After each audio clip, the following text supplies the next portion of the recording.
এইটো আমাৰ নতুন বছৰৰ যোগাৰ হৈ গ'ল এনেকে নেচত ধৰি আহি কৰক না নেচত ক'ত ধৰিব পাৰিবা এইয়া আমাৰ নতুন বছৰৰ যোগাৰ 1 কেজি হাল মাছ নে হোল মাছ চিন্তা আৰু এটা আছে নে এইটো এইয়া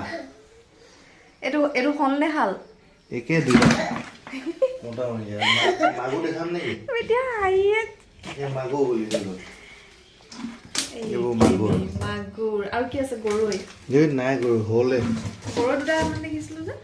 হল আহিব আৰু হেৰি কাৰৈ এইখিনি ক'ত থলে সেইটো ক'ত পৰিলে সৰু মাছ বাহিৰত সৰু মাছখিনি দেখাম দেই ৰ'ব এইখিনি সৰু মাছখিনি এনেকৈ আছে এতিয়ালৈকে ওলোৱা নাই আৰু এইবোৰ পুখুৰী মাছ দেই মানুহজনে ধৰি আনিছে আজি আৰু এয়া এইখিনি মাছ আমাৰ এই মায়মতীয়ে বাচি আছে মায় এইফালে চাই দে মায়